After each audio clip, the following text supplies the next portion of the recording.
السعر هو موقعك في السوق، هو الpositioning بتاعك، هو أول صورة العميل بيقيّمك بيها. لو نزّلت السعر عُملا كتير، بس مش هتلاقي اللي يدفع لك بجد، شوية فَكّة من الآخر. وكمان بقى لو اشتغلت free هتعبّي وقتك كُلّه، بس مش هتتعلّم أي حاجة. لو ما حددتش قيمة شغلك بجد، العميل هيستقل بيك، وكمان هيدّيك فتافيت. دي مش نظريات وكلام تنظير، دي نتيجة حقيقية بتحصل للناس كل يوم، وكمان معايا أنا شخصيًا. لو أنت جديد في المجال ما تعرفش أي حاجة عن التسعير أو عن الأسعار، أنا هادّيك بشكل مبدئي أسعار بسيطة هي متوسط أصلًا السوق اللي إحنا شغالين بيه. وهنبتدي من أول حاجة واللي الناس كلّها بتسأل عليها، هي تصميمات السوشيال ميديا. يا عم كريم، تصميمات السوشيال ميديا سعرها كام؟ والله أنا هاقول لك من وجهة نظري واللي أنا باشوفه دايمًا قدّامي، تصميمات السوشيال ميديا بتختلف من مصمم للتاني. كل مصمم بيسعّر على حسب القيمة اللي هو بيقدّمها، وكمان على حسب سنين خبرته في المجال. طيب إيه يا عم كريم متوسط الأسعار اللي نشتغل بيها على تصميمات السوشيال ميديا؟ تصميم السوشيال ميديا بشكل عام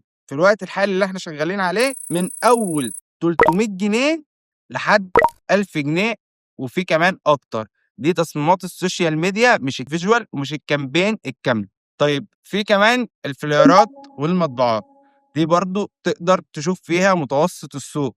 يعني متوسط السوق غالبًا في الفليرات بيبقى تقريبًا من 700 جنيه ل1000 جنيه وفي أزيد. ويا سلام بقى ويا حبذا لو أنت عندك علاقات بمصممين تانيين في السوق. ممكن مثلًا لو أنت شغال في شركة أو لسه intern في شركة وجالك عُملا، تقدر تسأل الناس اللي معاك في الteam في الشركة عن متوسط أسعار تصميمات السوشيال ميديا أو الحاجة اللي أنت تشتغل عليها. يعني ما تروحش تقول له أنت بتاخد كام، راتبك كام، أو أنت بتاخد في تصميم السوشيال ميديا كام، لأ، اسأله عن متوسط الأسعار في السوق الدارجة. أغلب المصممين في الشركات أو برّه الشركات بيبقوا عارفين متوسط أسعار التصاميم اللي شغالين بيها. ده بيبقى من شبكة علاقاته، بيبقى من السوشيال ميديا بشكل عام، بيشوف ناس منزّلة الشغل وبتقول أنا عندي التصميم بكذا، ففي متوسط الأسعار دي.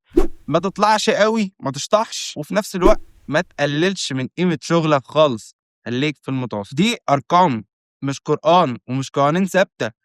أنت مع الوقت تقدر تزوّد على حسب خبرتك، وكل ما تزيد خبرتك كل ما سعرك يزيد. ونصيحتي ليك ابعد عن الشغل المجاني، وكمان حدد سعر مبدئي ليك، ابتدي عنده وزوّد على حسب العميل وعلى حسب الشغل المطلوب منك، وما تقلّش عنه، ما تقلّش أقل من السعر ده. أنت مثلًا حددت لنفسك إن أنت تشتغل تصميم ب100 جنيه، ب200، ب300، ما تنزلش عن السعر ده. ممكن تطلع لكن ما تنزلش. وفي نهاية الفيديو ما تنساش تعمل لايك وسبسكرايب وتفعل زر الجرس عشان ما يفوتكش كل جديد. وما تنساش إن كل أسبوع في حلقة جديدة أتقل من اللي قبلها. سلام.